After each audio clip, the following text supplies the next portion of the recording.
Ayush college की पढ़ाई के लिए हॉस्टल में रहा करता। वो वर्तमान डीआर कॉलेज ऑफ टेक्नोलॉजी में पढ़ता है। वहाँ वो सेकेंड ईयर का छात्र है। उसका घर पंजाब में होने के कारण वो हॉस्टल में रहता है। हॉस्टल के कमरे में 4 लड़के एक साथ रह सकते हैं। आयुष के कमरे में अब उसके साथ और 2 जन रहते हैं, लेकिन हॉस्टल के एक हिस्से में कुछ मरम्मती का काम चलने के कारण कई कमरों को खाली करवाया जाता है। अब वो बच्चे दूसरों के कमरे में रहते हैं, इसलिए अब आयुष के कमरे में भी 4 जन रहते। वो लोग एक दूसरे से काफ़ी अलग थे। कोई पढ़ाई में अच्छा था तो कोई खेलकूद में, कोई गाने में तो कोई ड्राइंग में, लेकिन सबका एक समान क्वालिटी ये था कि सबको एडवेंचर करना अच्छा लगता था।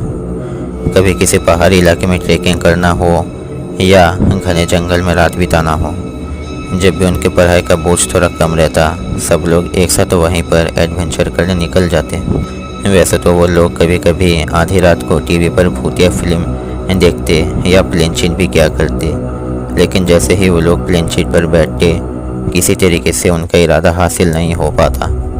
कभी चारों में से किसी को बहुत ज़्यादा डर लगने पर वो वहाँ से उठ जाता, या फिर और कभी कोई दूसरा आदमी आकर उन्हें बुलाकर डिस्टर्ब कर देता। इसलिए इन फौलादी दोस्तों का बहुत दिनों का सपना भूत का दर्शन कभी सफल नहीं होता। इसलिए अब वो लोग सोचते हैं कि वो लोग किसी भूतिया जगह पर घूमने जाएंगे।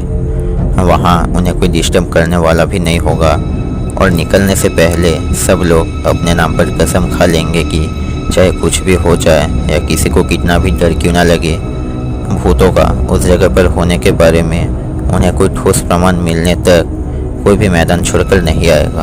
आज आयुष का बर्थडे है और हर बार की तरह वो भी सोचता है कि रात को चारों दोस्त किसी रेस्टोरेंट में जाकर खाना पीना करेंगे, रात भर बहुत नाचेंगे और अगले पूरे दिन बिस्तर नहीं छोड़ेंगे। लेकिन सबको चौंकाते हुए एक दोस्त रोहन बोलता है कि क्यों ना आज ही किसी भूतिया जगह पर जाकर पार्टी मनाए। इससे एक तीर से 2 निशाने लगेंगे। उनका एक अच्छा एडवेंचर भी होगा और आयुष का बर्थडे भी अलग तरीके से मनाया जाएगा। सारे दोस्त ये प्लान मान जाते हैं। उनके हॉस्टल से कुछ 10 किलोमीटर दूर एक बहुत पुराना घर था, जो कि लगभग 150 साल पुराना था। उस समय ये एक ब्रिटिश व्यापारी का था। वो अपने पत्नी और इकलौती बेटी के साथ रहा करते थे। वो खुद भारतीयों से बहुत नफरत करते थे, लेकिन उनकी पत्नी और बेटी उनसे पूरे अलग थे। उनकी पत्नी मिस मेरी आसपास के भारतीयों के साथ त्यौहार मनाती थी, और चाहे कोई भी हो, अमीर या गरीब, उनके घरों से निमंत्रण आने पर वे जरूर वहाँ उपस्थित होती थी। व्यापारी का नाम था हेनरी और बेटी का नाम था इसाबेला। एक बार उनकी बेटी का एक भारतीय लड़के से बहुत प्यार हो जाता है। वो लड़का श्याम एक मिडिल क्लास परिवार का था। एक तो भारतीय, ऊपर से दोनों परिवार की आर्थिक स्थिति में कोई मेल नहीं थी। जब हेनरी साहब को ये सब पता चला तो वो बहुत बौखला गए। उस दिन रात उनका अपनी पत्नी के साथ इस बात को लेकर बहुत झगड़ा हुआ। गुस्से में वो अपने गन निकालकर अपनी पत्नी मिस मेरी का खून कर देते हैं। उनकी बेटी उन्हें रोकने आने पर वो एक बार भी ना सोचकर अपने सारे रिश्ते भुलाकर उसका भी निर्मम तरीके से खून करते हैं। कैसे कर श्याम को जब ये बात पता चला तो वो एक चाकू लेकर सीधे हेनरी जी के छाती के आर पार कर देता है और खुद भी आत्महत्या कर लेता है।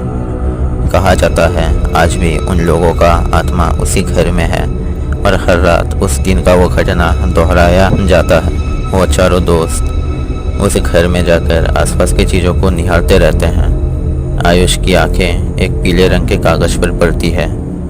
वो उसे खोलकर पढ़ने ही वाला होता है कि तभी बाहर से बहुत तेज नारेबाजी होने की आवाज़ आती है। चारों दोस्त बैल्कनी से बाहर देखते हैं तो कोई 100 लोग हाथ में हंसिया और मशाल पकड़कर खड़े हुए हैं और लगातार हेनरी बहारा का नारा लगा रहे हैं। धीरे धीरे वो भीड़ भड़क उठती है और पूरे घर में आग लगा देती है। वो दोस्त क्या करेंगे समझ नहीं पाते। आयुष के हाथ से वो कागज़ छूट जाता है, लेकिन उसके बाद का दृश्य देख वो दोस्त अपने आप को संभाल नहीं पाते। और कागज़ आग के रेखाओं के ठीक ऊपर ही रह जाता है और एक कर्कश आवाज़ उन्हें कहती है, इसाबेला और श्याम के प्यार का कहानी बिल्कुल झूठ है। असल में हेनरी वहाँ के किसानों का बहुत शोषण करता था, इसलिए वो किसान उस पर पहले से ही भड़के हुए थे। लेकिन श्याम दूसरे चिंता का आदमी था। उसे लगता था कि यह अंग्रेज उनका शोषण नहीं बल्कि उनकी भलाई कर रहे हैं। एक दिन कई 100 किसान इकट्ठा होकर ठान लेते हैं कि या तो वो जिंदा रहेंगे या वो हेनरी। श्याम को यह बात पता चलने पर वो हेनरी साहब को खबर देने चला जाता है। लेकिन तब तक वो किसान भी हाथों में मशाल और हथियार लेकर पहुंच जाते हैं। तब घर में श्याम, हेनरी साहब, उनकी बेटी इसाबेला और पत्नी मैरी उपस्थित थे। वो किसान हेनरी को बाहर आने को कहते हैं क्योंकि वो लोग नहीं चाहते थे कि उसके पापों के लिए उसकी पत्नी या बेटी को सज़ा मिले। लेकिन वो बाहर न आने पर वो किसान और न रुक पाकर घर को जला देते हैं और उन चारों की मौत हो जाती है।